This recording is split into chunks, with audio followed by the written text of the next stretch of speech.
Assalamualaikum warahmatullahi wabarakatuh. Okey, untuk hari ini kita akan mempelajari tentang paksi simetri. Okey, mula-mula boleh lihat contoh gambar ni. Okey, gambar rama-rama. Okey, rama-rama merupakan contoh yang sempurna bagi menerangkan simetri. Okey, seperti yang kita dapat lihat di sini, okey, bahagian sebelah kiri dan juga bahagian sebelah kanan rama-rama mempunyai saiz dan bentuk yang sama. Okey, jika kita lukiskan satu garis lurus di tengah-tengah rama-rama ini, kita akan lihat kedua bahagian sebelah kiri dan juga sebelah kanan sama padan. Okey, jadi garis lurus ini yang kita namakan sebagai paksi simetri. Paksi simetri ialah garis lurus yang membahagikan sesuatu bentuk atau gambar rajah kepada dua bahagian yang sama saiz dan bentuk.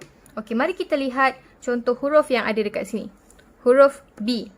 Okey, kita lihat. Huruf B ni kalau kita nak bahagikan kepada dua bahagian, okay, mestilah kena sama saiz dan sama bentuk. Jadi kita lihat kat sini. Okay, kalau kita buat satu garis lurus dekat sini, adakah kedua-dua bahagiannya sama?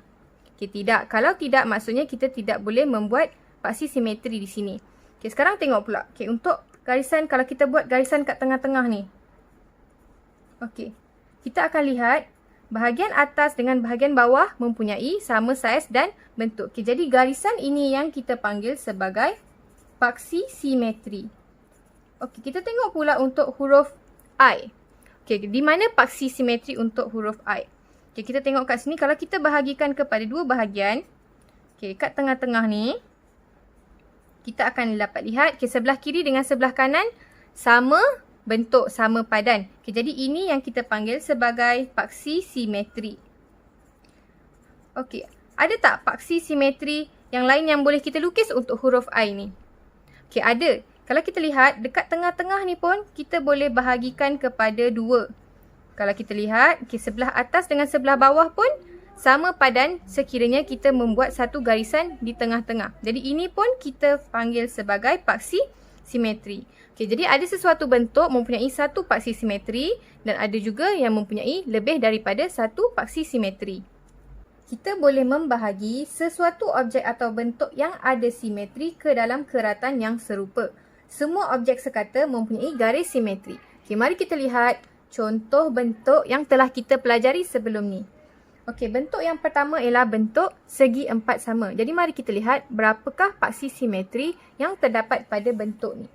Okey, kita boleh membuat paksi simetri dengan cara lipatan kertas. Okey, ini contoh untuk segi empat sama.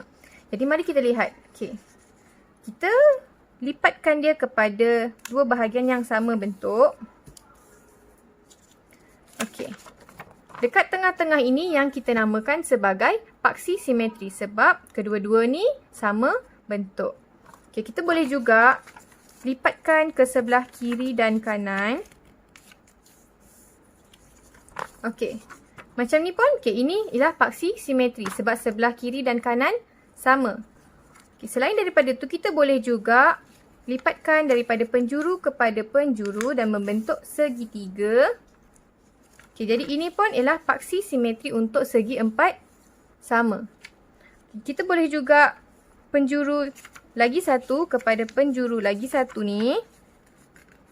Kita lipat kepada sama bahagian dan kita lihat kat sini pun ada paksi simetri. Jadi kita boleh lihat dekat sini. Okey, untuk segi empat sama ada berapa paksi simetri? Kita boleh kira. 1, 2, 3 dan 4. Jadi untuk segi empat sama ada 4 paksi simetri. Kita tengok pula untuk contoh bentuk yang kedua. Okey, bentuk segi empat tepat. Okey, kalau untuk bentuk segi empat tepat ada berapa paksi simetri? Kita boleh lipatkan ke atas supaya dia mempunyai dua bentuk yang sepadan. Okey, ini adalah paksi simetri yang pertama. Okey, kita boleh juga lipat kiri ke kanan. Okey, bentuknya pun sama. Okey. Jadi ada 1, 2 paksi simetri. Okey, boleh tak kita nak lipatkan penjuru kepada penjuru? Okey, kalau kita tengok macam ni, kalau kita lipatkan macam ni, bentuknya tak sama. Nampak tak? Okey, dia membahagi tak semana. Ni bahagi lebih, ni bahagi kurang. Jadi ini bukannya paksi simetri. Paksi simetri mesti kena bentuknya sepadan. Sama saiz dan sama bentuk. Jadi untuk segi empat tepat ada 1, 2 paksi simetri. Kita tengok contoh yang seterusnya. Okey, ni bentuk apa? Bentuk pentagon. Okey, ada 5 sisi lurus. Okey, jadi kita tengok. Okey, bentuk pentagon ni ada berapa paksi simetri? Okey, kita mesti bahagikan dia kepada dua bahagian yang sama saiz dan bentuk. Okey, kita bahagi dulu. Okey, boleh buat lipat kertas macam ni. Okey, ini adalah paksi simetri dia. Okey, paksi simetri yang pertama. Okey, kita tengok. Boleh lagi tak bahagikan? Okey, ni pun sama. Kita bahagikan 2. Okey, lipat. Okey, bila kita buka, okey. Sebelah kiri dengan kanan sama. Jadi ini paksi simetri yang kedua. Okay, kita tengok pula yang ni. Kita bahagi lagi kan kepada 2. Okey, buat garis kat tengah. Okey, bentuknya sama. Jadi ini paksi simetri yang ketiga. Okey, buat lagi sekali. Kita tengok. Okey, masih lagi sama bentuk kiri dan kanan. Paksi simetri yang keempat. Okay, dan akhir sekali. Kita tengok dekat sini.